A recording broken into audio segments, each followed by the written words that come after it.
we're heading out to the City Chambers just now.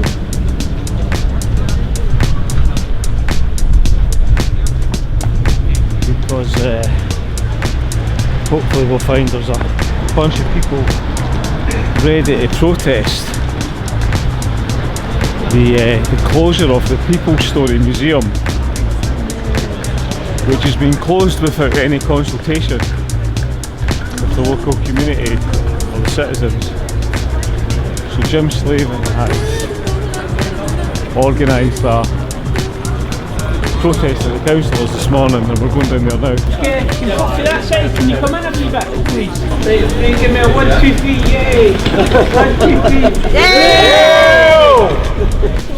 Before we go in here, the meeting starts at 10 o'clock. I know some people can't make the meeting because we've got other things to do, which is fine. So I want to take this opportunity, in case I didn't see them, to thank everybody for coming along this morning. But I also wanted to thank everyone for all of our support over the last week, and it's not even been a week. So it shows you just how popular the People's Story is. But I think, as well as the popularity of the People's Story, which is unique in Edinburgh, telling the working class history of the city, as well as that, we've been able to galvanise all the support for the trade unions, the community organisations, the academics, the local residents, right across the city, because people have had enough. Enough is enough of this incompetent council, who are a building strategy which is all about putting public space in the private hands. We've had enough.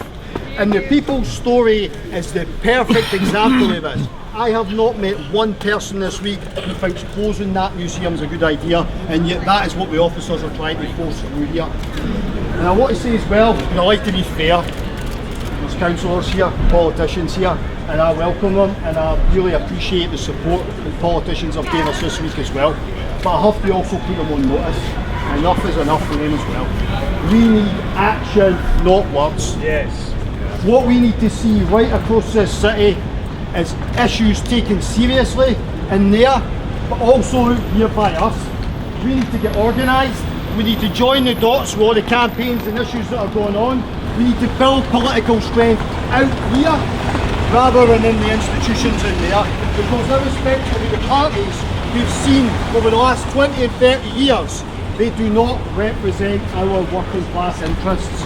We are discarded to the margins of the city in every way, and now they're trying to write us out of history. So enough is enough. Let's get active, let's get organised, let's get in the belly of the beast. Yes, And let's remember, this is a Labour Party manifesto commitment for this museum, which was voted in by the people of Edinburgh. It is not some spare secondary issue. This is a manifesto commitment that's being threatened today. Excellent, absolutely, George. I really appreciate George being here, because he's a direct link to that Labour administration, the first Labour administration in this city in the 80s, who opened the People's Story, and now the Labour administration are closing it. George, thank you very much for being here.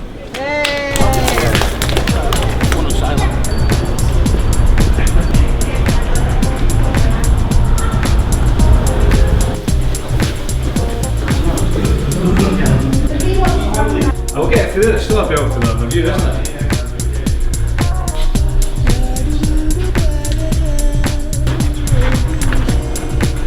Save the People's Story.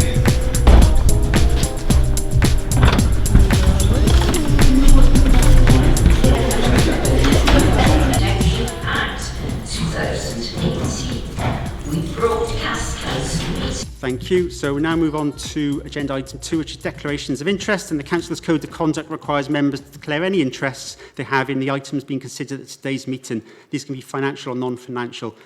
Are there any declarations to declare? None. Thank you. And if we move on to deputations, would Jim Slaven like to come first? Good morning. Welcome, Jim. If you'd like to take a seat, and it is 5 minutes per deputation, and then we will open it to questions from councillors. And just Reminder that it's one question per group. Okay, thank you. Jim, if you'd like to speak to us. Kevin, can I just ask, I believe that somebody's filming in the public gallery? Is somebody... Sorry, I have to ask you. I've got to explain to the security guy, it's a camera, it's on a gimbal, it's stabilised, it's balanced, but the camera's not filming, we're fine. The gimbal's on There is a public webinar. There is no other filming permitted. It's no filming. Okay, is it switched off now? Switch off the stand thing as well then, right? Super. Thank you. Thank you. Okay, Mr. Slaven. Thank you, committee. The first thing to say, I think, is that I'm not here to be confrontational or difficult with people. It's obviously a emotive issue. There's been a lot of heat expended over the last few days. I think people can understand that. People are feeling quite strongly about the closure of the People's Story in such a sudden manner. But really, I want the contribution for our campaign to be constructive and to see if we can, out of this crisis, find some sort of positive outcome that we can move forward together on. That is my hope. Now, having said that, I want to start on a negative, which is the report itself. It's not a good report. I mean, even on its own merits, it doesn't make the case it thinks it does. It identifies a financial problem. It then says it's to do with staffing issues. Health and safety gets a mention. COVID gets a mention. I mean, suicides at the Scott Monument get more than one mention. And then the solution is to close the People's Story. That doesn't work. So it's a poor report on its own terms, and I would ask the committee to reject. I'm surprised it's go to the committee, to be perfectly honest, but I would certainly ask them to reject the report and send it back for somebody to do some serious work on it, and reject the recommendation. And, I mean, even if it was a good report, I don't want to be disingenuous, even if it was a good report, I would still oppose the closing of the People's Story. It is a vital part of this city's social fabric. As you can see this week, the best example of how important it is to the city is the people who have rallied round to support it. We have now, it was 80 odd academics for Edinburgh University yesterday, it's over 100 now. We have trade unions, we have STUC, we have Scotland's top historians, we have artists, musicians, writers, and we have residents in every community across the city. This week I've been to every housing scheme speaking to people, because I live in Dummy Dyke, so it's easy for me to say it's like a local asset that we would access and use. But I wondered, what do people in West of Wales make it? What do people in Morden make it?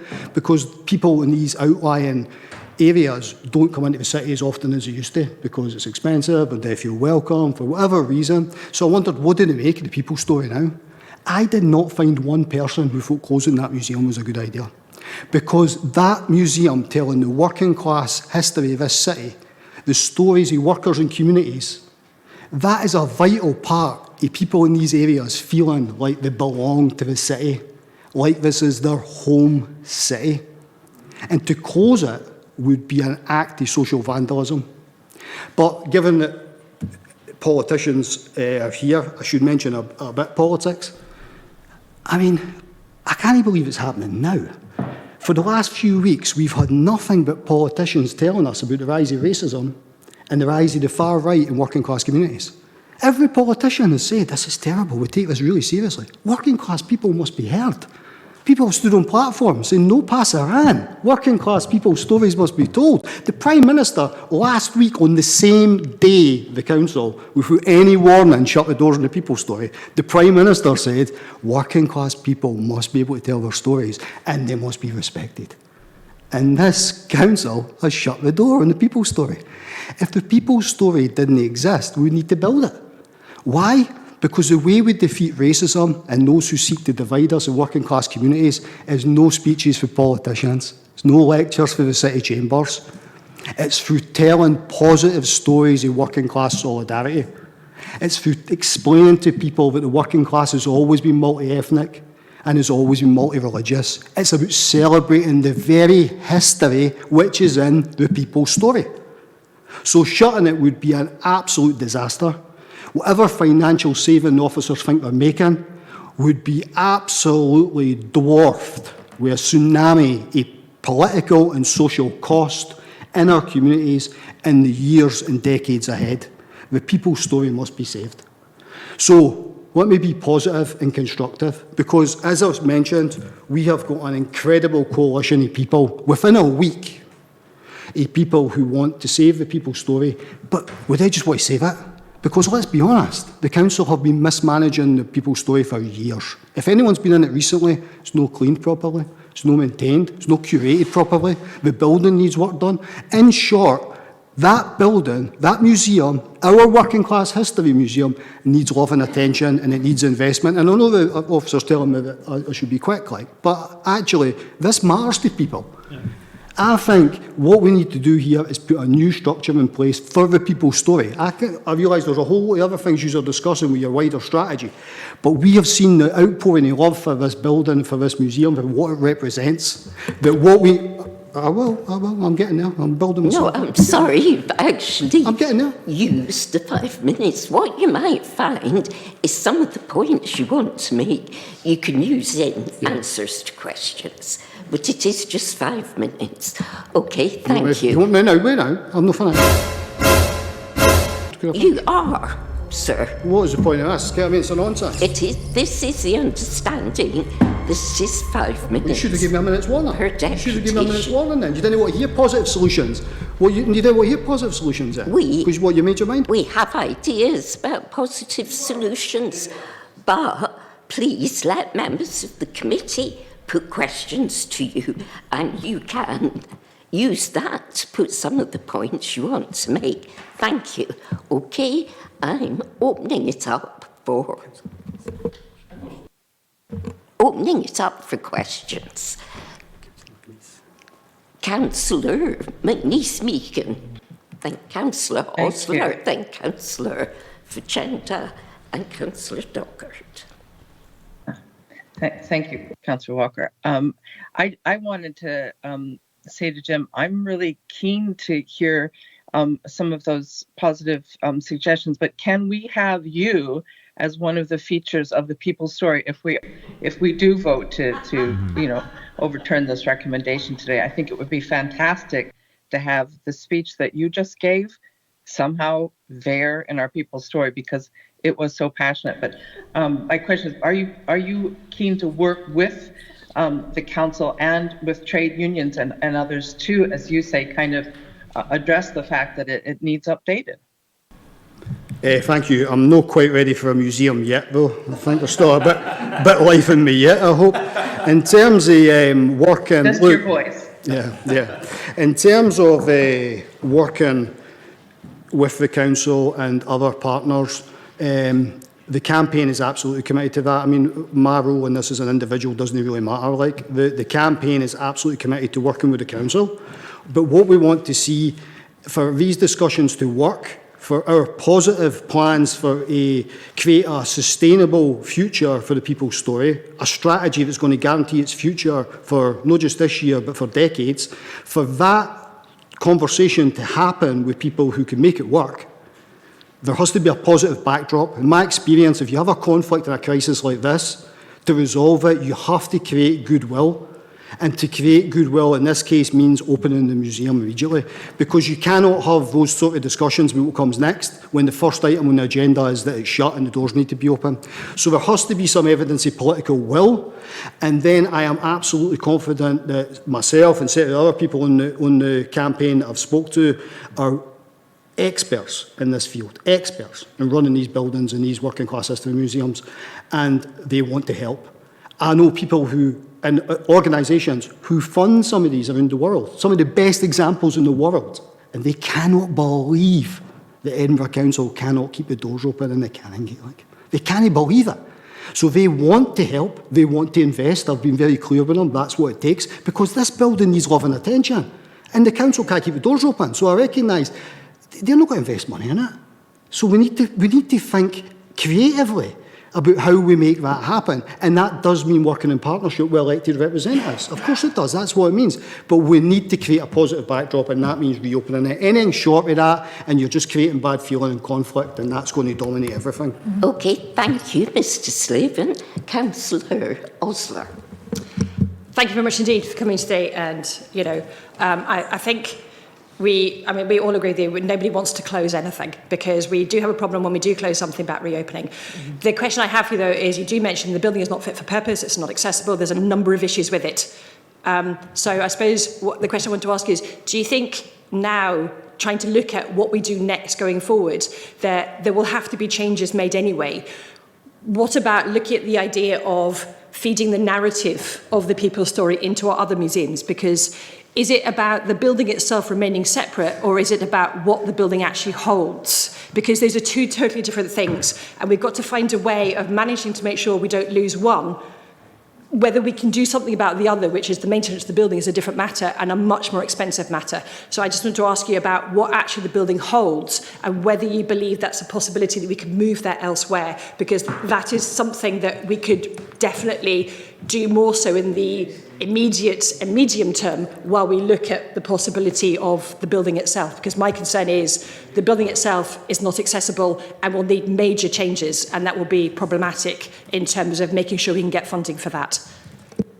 Yeah, I mean, let me first say that the point you're touching on in regards to the people's story, you're touching on the building strategy of the council, if we can describe it as a strategy. That isn't working for the citizens of the city. Let me be honest with you. Like. But in terms of the content of the museum, the content in that museum, it has to remain in a standalone museum. That's how it was established by the Labour Party in 1984. For a reason, by the way. It wasn't put in all different museums then. It was established as the people's story, to stand alone, to tell these stories, to give them the respect and space and love and attention that they deserve, and something that's fell by the wayside. Because the importance of the content, which you referred to quite rightly, is vital, but so is the symbolism. So is the symbolism in a city which is, I don't mean to be I don't want to create a sort of argument about it, but for working class people in this city, life is pretty difficult. Like, the changes in this community alone, in my lifetime, so we're not talking hundreds of years, in my lifetime, this was a city, this area I can throw a stone was tenements where my friends all grew up. They're all gone. Like, people are pushed to the margins in every sense of this city. And the symbolism of having a working class history museum telling their stories right in the centre of town is absolutely crucial. And to close it will be the final nail in the coffin. You will be saying this is a citadel for the rich, and the working class are on the periphery, getting pushed further and further out. You will be saying that this part of the city is not for working class people, and you will be writing us out of the history. And this is a working class area. For the time of the development of this city, the class formation, this is a vital part of that. And to close that museum would be sending a terrible signal. And not only in terms of racism, but also I really do think every school kid should go to that museum. I've had teachers, loads of teachers, get in touch with me and say, we want to take kids there. You don't believe how difficult the council make it for us. We should be taking all the new immigrants coming here to learn the lessons of what happened to the Irish or the Jewish people coming here. We need to learn the lessons. We need to get new immigrants coming here, working class people, and we need to get them into the museum and tell them of the history of the struggles and battles that people have had for social and political rights in the city. To close that museum would be closing that off. It would be an absolute disgrace. Okay, thank you, Mr. Slaven. Councillor for Gender. Thank you, Convener, and thanks, Jim, for everything that you're doing around this campaign for the people's story. What I wanted to ask you is what your thoughts are on, is reading the report, it's a relatively small amount of money in a council budget that is involved as a saving for the 7 months closure. And when you compare that to things like the £500,000 that Edinburgh Council is given to celebrate a sort of 900th birthday that we're not sure is even 900, and subsidising Taylor Swift's visit to Edinburgh and giving away buildings to organisations that could afford to actually have their own buildings, what do you think that says to working class people in Edinburgh when we show our priorities so blatantly as a council as to where we can find money and where we can't find money?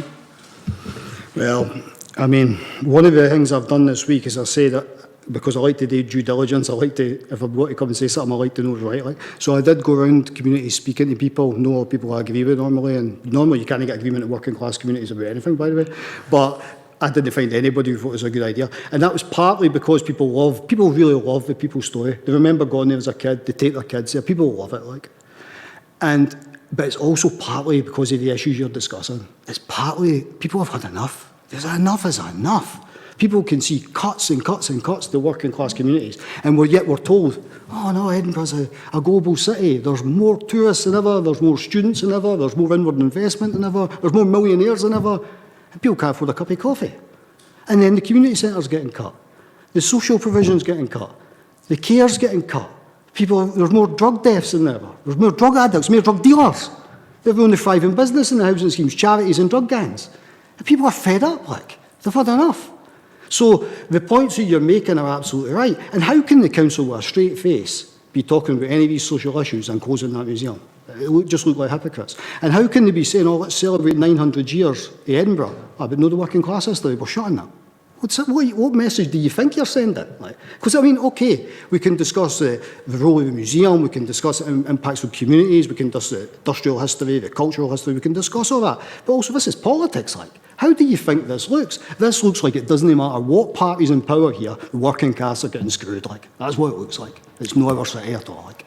Thank you. Councillor Doggart. I'll be brief and just stick to a question. Would your group be willing to run the museum as a community project? That is definitely not what we would be proposing. We would be proposing to work with, in partnership with elected representatives on the board. We think there needs to be a new management structure. I've also spoken to a lot of people who run museums, libraries, galleries, and tried to, because I'm not the type of person to think I've got all the answers, by the way. I've got some questions, but I don't have all the answers. And so if I don't know the answer and I don't know something, I go and speak to people who do. And I say to them, how is that museum such a mess, like? How is it not properly looked after? How have they shut the doors? Go and explain to me how that happens. And a lot of the professionals I've spoke to who run these buildings, they've said that they would be prepared to come and help. Also, just to comment on the difference between... Oh, no, absolutely, sorry. That is absolutely vital. I think that is vital. One of the things you notice in the report is, it says the Queensferry Museum, we've got to work with the community. We've got to work with the community. People's story just got to shut. Right, now, wait now. Then we're getting into it, aren't we? So why are they working with one community? And what's the difference in the working class? Why are they not working with our community? Now we get into a philosophical discussion. What is community? What is community? Because council throws that word about there. It could be a community racist. So community itself doesn't tell us anything, does it? So, but why are we deciding that we want to work with the Queensferry community to decide what they would like to do? But for the people's story, for the Working Class History Museum, we're not working with them. We've just got to shut the doors. We shut the doors before the committee's even met. It's an absolute disgrace. And it says everything about how working class people are treated as an afterthought. Disrespect. But people internalise that. What do you think you're doing to the soul of the city? To the culture? To the fabric here? You're destroying it, like. And I know you're bad people, but I read that officer's report and I'm like, this is somebody who's wrote a report who I can guarantee you is not working class and didn't grow up in Edinburgh, because they have no feeling for the museum. They have no the connection to it that people in Edinburgh do have. People look at it and they think they love it. And somebody's wrote a report as an afterthought. Just shut it. And didn't even bother working when I'm like, we're going to work with people in Queensferry. Just shut it. So if you want to work with the community about the people's story, yes, it means what's left of the working class community here, like say Dummy Dykes and Abbey Hill, and there's other pockets here. No much, but there's other pockets here. But it also means, what do we mean by community? Well, it means the community's histories that are in that museum. Immigrants' history, working class history, the industrial history, the cultural history. Work with all these communities. That's what we need to be doing. We need to be working with all these communities. And in terms of investment, look, every single person I've spoke to, and I've been to a lot of these working class history museums and similar projects, galleries and that focus on working class stuff around the world. And so I know a lot of these people and how they work, and some of them are brilliant projects. They can't believe that shit. So people would definitely be prepared to say, right, we'll help, but also people who fund that would be prepared to say, right, we'll fund it. And the Canongate in Edinburgh, they're like, that would be brilliant. But Okay, we will thank not. you. Wait now, I'm answering the question. I'm answering, can I just You finish have the answer? actually gone beyond. But can I- if you can just wind up with your Yes, answer. I'll wind up. Thank you. You're winding me up, but I will wind up. That's fine. They would definitely put investment into this building, but they've been very clear with me, the political problems have to be sorted out first, because nobody's going to plough investment into a building that's run by Edinburgh Council, because look what's going to happen to it, like. And if the second deputation would like to come forward. Thank you. Just one very minor point of correction. Your colleague introduced myself from the Communist Party of Great Britain. It's in fact the Communist Party of Britain. The Great was dropped some time ago. Because obviously we have two different proposals in front of us that are possibilities. We've got the immediate and then we've got the medium to long term. And one of them is our consideration, which is, about the housing of something. So I'm interested in your view towards the idea of, in the temporary time, because of the accessibility issues and the issues with the building itself, would it be possible, do you think, to actually move this museum and have it housed elsewhere? My personal view is, as Jim Slaven said, the People's Story Museum is the building as much as it is the collection.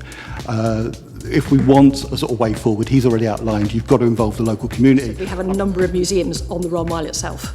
So there are a number of museums in the surrounding area. So it's more to keep it within the area, to be very specific about that, not move it out of Edinburgh. Councillor Mowat. I will always bang the drum for the fact that there is still a living community in the Old Town that exists on the Royal Mile.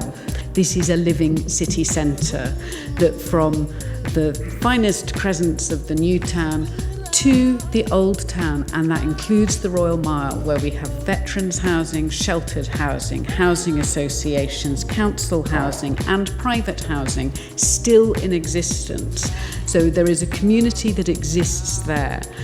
But I think, it's a museum called The People's Story, and we're sitting here, you've been put in a position when you've got to take a decision on one line in a report, and there has been no discussion with the people. That is a poor look. So I think the answer has to be, is it acceptable to me? It's not really whether it's acceptable to me, because it's not my museum, it's the People's Museum. You have, if the gallery will allow the person seconding to speak without distraction, that would be appreciated as well, or whoever's talking. So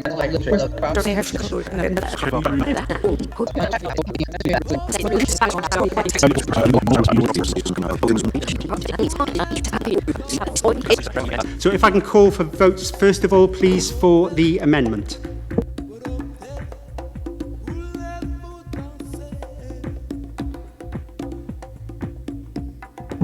That's 5, and for the motion, please.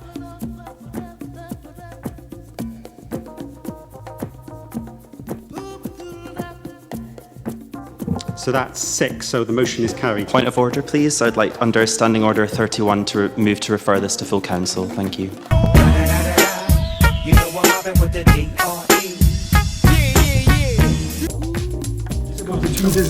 Yes. And you can see the Greens saying that. Well, there's basically agreement here. And Labour will vote for full closure. It's unbelievable. It's offensive. In fact, the officials wanted to force it. How you doing? Join me with Jim Slaven, George Kereven. Jim, head of James Connolly Society, local historian. George Kereven was a councillor here. Here in '84 when we opened the People's Story. Okay, right. And we've just come from the meeting, which was the Culture Committee meeting, which was arbitrating on the closure, the travesty that they've closed the People's Story. They closed it before they even had the meeting, which was an outrage in itself. But just want to get some reflections on the meeting that took place from both Jim and George on what the People's Story is, why this was such a significant meeting for the city and for the working class communities in the city, and what the attitude of the council was towards the deputation that Jim gave at the meeting. So Jim, what's your thoughts on that, having been in there? Well, the first thing is it's a very disappointing outcome that Labour and the Tories have forced through the closure, at least until at least December. They've pushed the final decision back to December at the moment. But I think it's wider than that. This is a really significant moment here for the city. Working class people have been pushed out of this city. Out of this area, the city centre has become a citadel for the rich. This council, irrespective of what party it is, are overwhelmingly running the city for spivs and speculators. Their interests are in developers and cash, not in the citizens. And we can see that all around with our crumbling ruins of public services.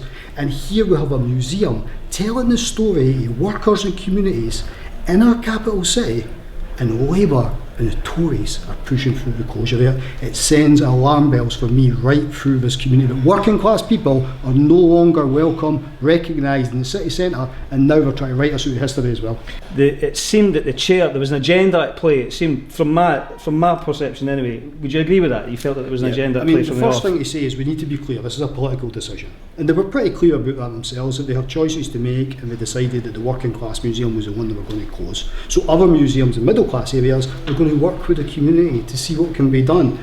The working class one line in the report, close it. That's it. No discussion, no consultation. Didn't even consult the local councillors, just shut the doors on it. Yeah. So it's a political decision, and Labour have pushed this through with the Tories. So we need to be clear that they're responsible. They're the elected representatives. But you're absolutely right. There's clearly an agenda here. Edinburgh Council's building strategy is a farce. It's about taking public buildings and spaces and turning them into private space. That's what's happening here. Yeah, now, the officials who are behind the scenes, briefing, talking to the councillors one-on-one, without any records, who are these people? I mean, to shine a light on these people. What's actually going on here? And how do these old historic buildings, worth millions by the way, how do they end up in their pals' hands with dodgy charities for £1? How does that happen? So there's a lot going on in the background here, which is about the council's building strategy across the city, particularly in the Old Town, where it gutted into social institutions. But let's also be clear, the politicians hold the buck, and Labour were driving this through today. 100%. George, what's your thoughts on what you've just seen there just now? Well, I was elected a councillor back in '84, and our manifesto commitment was to have a Labour History Museum, a museum of the people of Edinburgh. So, to me, the people's story isn't a creation of councillors, of museum addicts. It's the creation of the people of Edinburgh. They wanted to tell their story. They voted for us. And we were the first Labour administration this city ever had. See, behind me, these are the Lord Provosts. And you can see for nearly 1,000 years, they were from the middle classes, from the aristocracy, from the landed community. It's only when you get up to a wee corner up there, right, that one there, you can follow me, all of that is the ruling class. You get to 84, that's the first ever elected Labour administration. And we were elected on this manifesto that said, we want our own story, we want a people's museum. And that's just been torn up today by a vote. A group calling itself the Labour Party, not the Labour Party. I left the Labour Party when Tony Blair came in. He left me, and the Tories. That is outrageous. And as Jim's been saying, it's an attempt to extinguish the memory of the working class in this town. It's a couple of hundred yards from where James Connolly was born. This was the heart of the working class. Now it's gone back to being the heart of the middle class and the tourists. Yeah, it must have been quite painful to hear that there with your own history with the Labour Party. Not so much painful, it made me angry. Yeah. If there's any good outcome of this, is rekindle the struggle, the fight. When I was a councillor here, we had the red flag. Yeah. Not the Union Jack or the Salter. We had the red flag. At Christmas, we had a red star, which you can see all the way from Princes Street. And it outraged people, but it got people excited. And it got people involved in local government for the first time. Local government was for the people. It was a passionate time. All that's gone. This council is now run by bureaucrats. When they changed, a while ago, from council-led government to cabinet government, in inverted commas, it just meant that all decisions are taken secretly behind doors, and they're taken largely by the bureaucrats. And the people's story was closed. We're having a debate now about closing it after the bureaucrats closed it. Absolutely. That's not democracy. Do you think that this can be the start of something? What's happening with the people's story here? Do you think that we can use the people's story to to ignite a greater interest in what's happening to the city from the citizens. Something that I've made a point about a lot is the lack of actual effective media in Edinburgh. We don't have, we're a capital city, we have no actual broadcasting. This is an outrage. Would you agree with that? Yeah, absolutely. And I think it has to be, less than a week we've put this campaign together with a whole range of different people, academics, local residents, trade unions, people in the cultural sector, people from Edinburgh, right across, but also way beyond Edinburgh. And so this has to be, these last few days, this terrible decision by Labour today, this has to be a catalyst for change. And it has to be on the basis that you're talking about. One of the things about the People's Story is it tells of our struggles for social and political rights. Well, we're into another battle for that right now. Just last week, the Labour Prime Minister, Keir Starmer, says working class people's stories had to be listened to. The same day, Labour People's Story is shut. That's it. That's what's happening. Hypocrites. Irrespective of the party, working class can see that the political class are not working in our interests. So this has to be a catalyst for change. We need to get out into the communities and explain, join the dots for people, because what this council does is divide and rule. They've not been able to do that with this campaign because right across the board, people love the People's Story and people can see what's happening with these buildings, all the dodgy deals. People can see it, and this enough is enough. And so this hopefully will be a watershed moment for us. And media is exactly right. Why is the media not up in arms with what's happening here? Officers are telling councillors what you have to do. These buildings have to stay shut. This building has to go to this charity. This building has to go to this and this. Oh, where's the public scrutiny of this? Where's the democracy? Absolutely. The media are not doing their job, so I think you're right, it's time for citizen media. Right, I'm also joined by Catriona Grant, who led the Save the Old Town campaign, which was really the beginning of this terror that's been unfolded upon Edinburgh. Would you agree? That's where you saw it beginning at the Save the Old Town. Yeah, I don't think I led it, but I was very much part of that campaign, which really actually we were defeated. Be clear about that. You know, we made very good points, we were very passionate, we got the community together, but when big business came along, we couldn't win. There was nothing, you know, it was really a battle that we fought fiercely. We didn't have the media, you're quite right, that was, you know, quite hard to do. But actually closing down the People's Story for me is just an attack, not just on working class people, it's an attack on the people of Edinburgh. And I don't want to say what I'm going to say, but I'm going to say it. I wonder how many people, these bureaucrats that have got their jobs in Edinburgh, are from Edinburgh. I don't believe they're from Edinburgh. And I don't care where people come from in the world, that's not what I'm saying. They don't understand our town, they don't understand our city. We've been brought up here, we know how it works. Working class people have always lived with middle class people, we've always lived with the ruling class people, and we've not always got on, and that's okay, because that's our battle. Our battle, that the People's Story, is about how working class people took that on. How we challenged when Sikh bus drivers were getting racially attacked for wearing a turban on the buses, the poll tax, you know, the communities, fighting against racism down in Muirhouse. You know, the working class people took on those people, but with people for Edinburgh are for people for Edinburgh, and it's really missing. We welcome the immigrants. We want immigrants to tell their news story. How are the Ukrainians and the Syrians going to tell how they got here and how they were welcomed to Edinburgh and the problems they had in Edinburgh if we don't have a People's Story? Absolutely. So the thing is, and the building is important. It's the toll booth of the Canongate. Yeah. It's common good. The story belongs in there. But we would want to take the story out and about. It's like that's just normal curation of a museum.